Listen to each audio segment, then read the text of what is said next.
and final thing I'm going to talk about is lighting, and you'll notice I'm squinting. That's because the sun is in my face, okay? So the sun's coming from this direction behind where you're seeing me talk, okay? You'll notice that I'm well lit. You can see everything that's on me, but in my shot, if I'm looking at my dad right now, he has a shadow across his face, he has a shadow across his body. That's because the position of the sun actually matters. And here's why. If you have your subject, whoever you're shooting, facing towards the sun, or even if it's an angle, and actually an angle is better, they're going to be illuminated, naturally lit. So, you can see here, if I'm here, the sun's coming across a little bit, casts a bit of a cool shadow maybe on one side of the face, but it's not the whole thing. If I have my dad right here, he's got a shadow on his full face because the sun is behind, over there, him. So, tips for shooting in the sun. Don't shoot with the sun directly behind your person. Don't shoot with the sun directly in front of your person. Do a bit of an angle, coming from the left or the right, something like this. Yeah, that's a lot better. And the shadow is going to make him look a little bit better. The same thing applies to inside as well. When you have an inside light, don't do directly underneath a light. Don't do directly opposite a light. Kind of angle it a little bit and you'll get some cool shadow work going on. Plus, it's going to make the person, honestly, look a little bit better. And since the camera always seems to add 10 pounds, they'll take what they can get. Now, there is one other tip that I want to give you, and that is dealing with internal versus external lighting.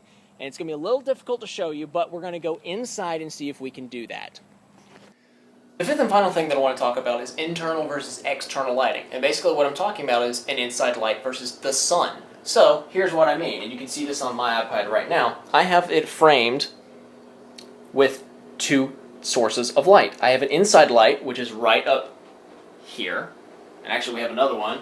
And if you ever get into advanced video, you'll learn the difference between blue light and orange light, because yes, you'll see that one's blue, one's orange.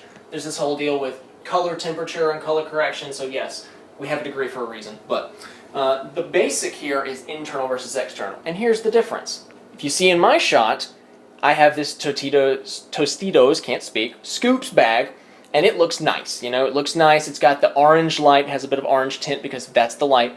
And then I have this window, which is this big white splotch.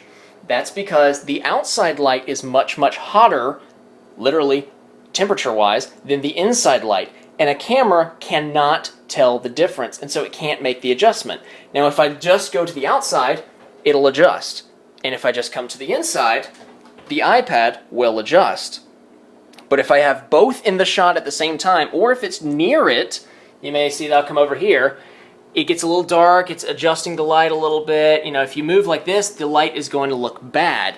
So what you want to do is, whenever you're shooting, have one source of light. Make it outside or make it inside, but don't combine the two. That's all the tips I got for you. Best of luck shooting on the iPad.